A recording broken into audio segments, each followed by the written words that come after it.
Good morning. Welcome back to my YouTube channel. My name's Len, and today's video is going to be building the fenders.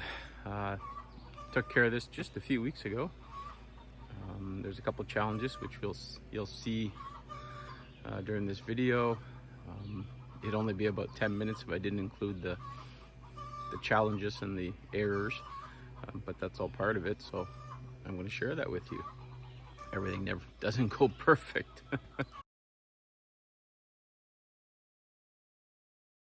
Okay, starting on the wheel well metal, there's the inner piece. That's a 12 gauge hot rolled steel.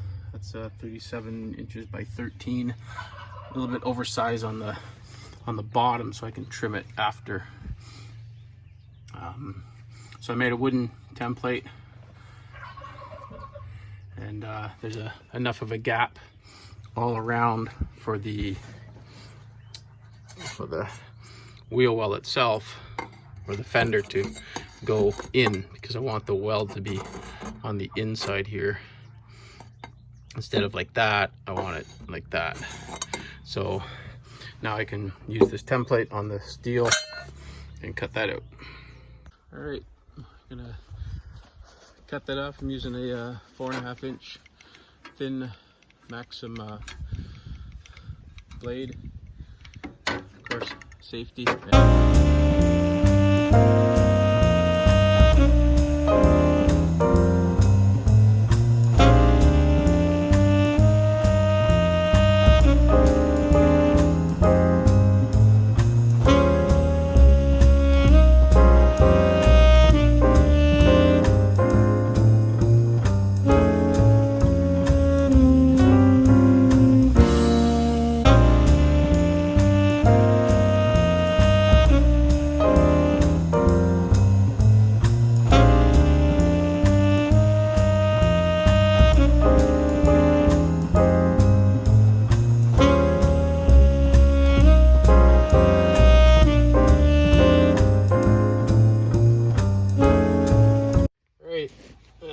Test fit was perfect the first time. No more extra grinding, so let's leave.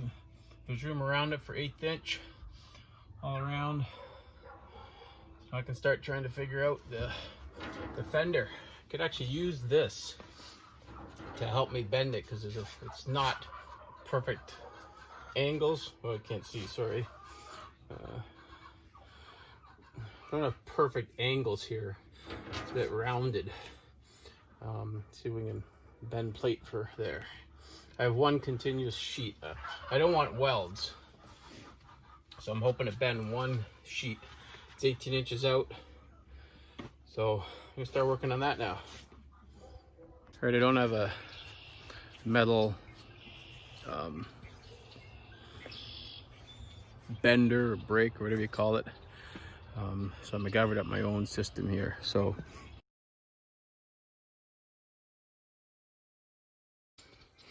this is my metal brake. So here's my hot rolled steel. I have one piece of it. Cut the length or a little bit longer, because I can always trim the ends off. I've done my drawings for the inside.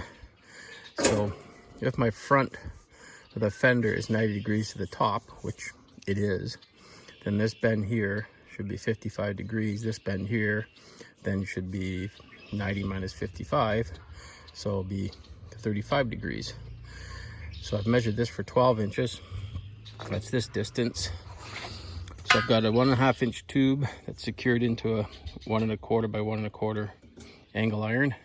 That's all locked into place. I'm going to use the line on the top of the pipe to line up with my bend, which is 12 inches. Then the plate will be clamped down there to prevent that from flipping up. Then what I'll do is I'll put this larger piece here. This is a 2x2.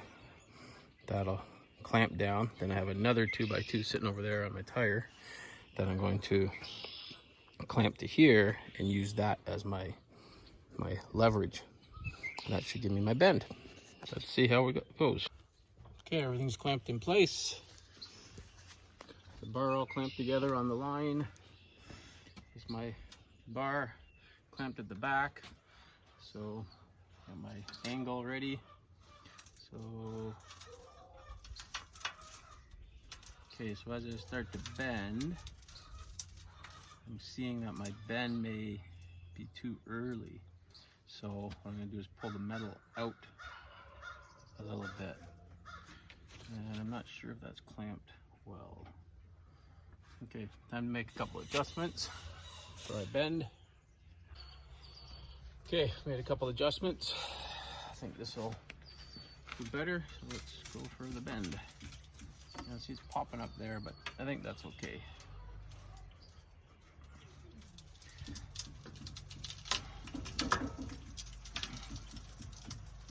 Yeah, it's tough metal.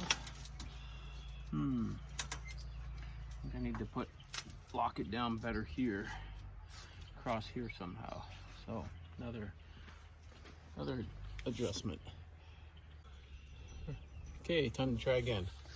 So I've added another 2x2 bar here, clamped, and I've clamped this bar to the plate itself with vice grips. I've got every clamp I own, 2, 4, 6, 8, like 12 clamps plus some vice grips. So let's give it a go.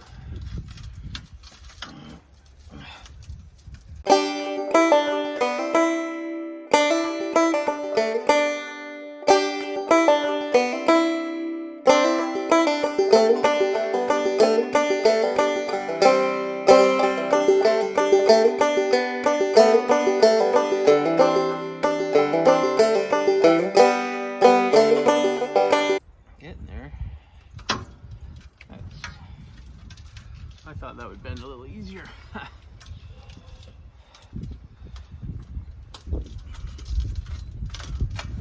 Something to grab onto here.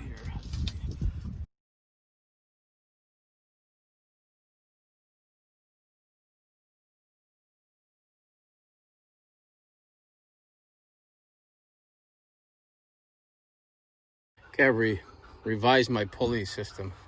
I'm not pulling from the bottom, or like bending up instead of bending down. That way the forces are against my table instead of pulling down on it. Whatever, I think it's working better. I'm gonna drill the hole here. I'm not sure if those clamps are gonna hold. Trial and error. My little bar down at the end that the pulley's hooked to, I need to make it bigger and probably just screw it right into my table frame here. Okay, so I put in a larger 2x2x8. This time I put it underneath. Before it was clamped like up on top, so now it's underneath and clamped. And I might need to put something to rise the cables up to be more of an upper pull, but it seems to be working. As you can see here, every click it's bending a little bit.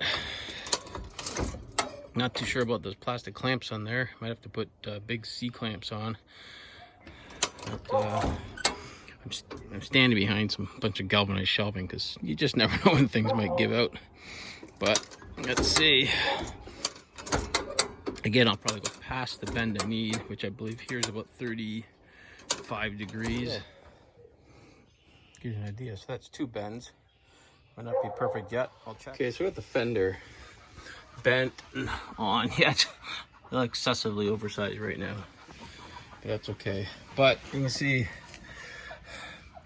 the contour, the shapes are a little, there's some gaps, which would be okay. I'm not 100% sure yet. It's actually fitting not too bad. But I don't like, there's a big gap. That's like 1/2, 3/4 of an inch. What I may end up doing is actually, because I will be putting, I will be putting 1 or 1.5 inch pipe out here welded to the back plate, similar as I'm doing to the side rails. So I'll give it strength to step on, even though it might be strong enough already. But I may put those in first, then cut the panels, and then weld them. But then that's gonna be so many seams. I really like how clean this is looking. I have to think about this for a bit.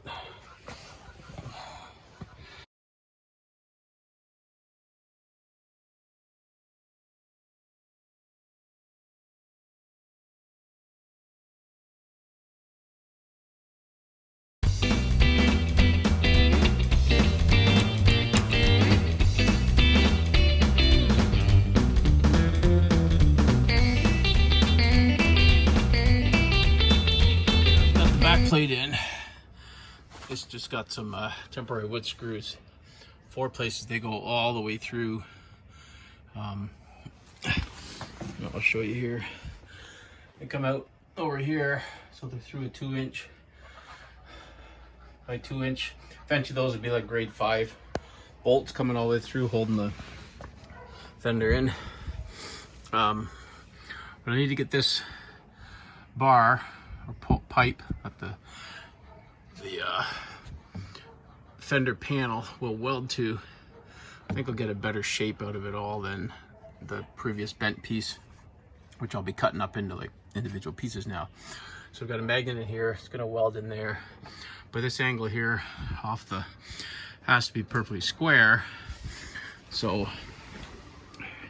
right now I've got the trailer a little higher on the right, so I'm showing a 3.6 angle there.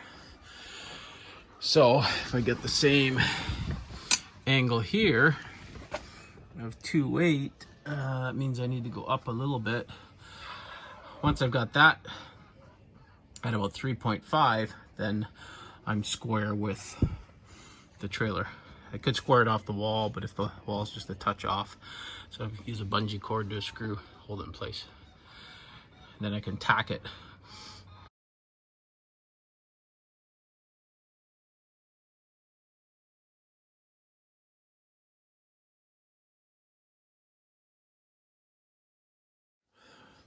One and a half inch, 1/8 inch tube, which gives it support. So then I did this piece, tack welded it, tack welded the back plate.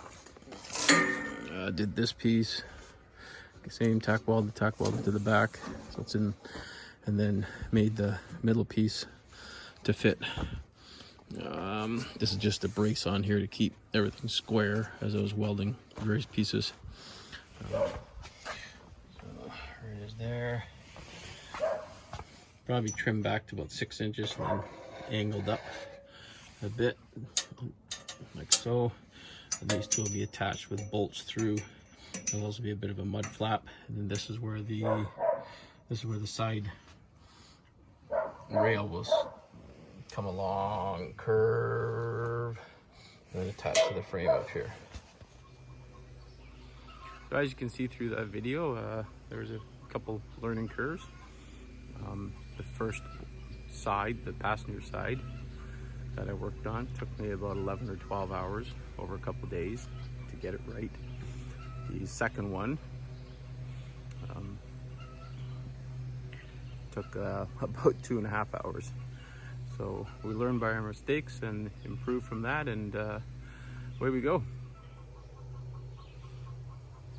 Thanks again for watching my YouTube channel and the off-road trailer build. Hopefully you enjoyed that. Maybe learned a few things. I know I did.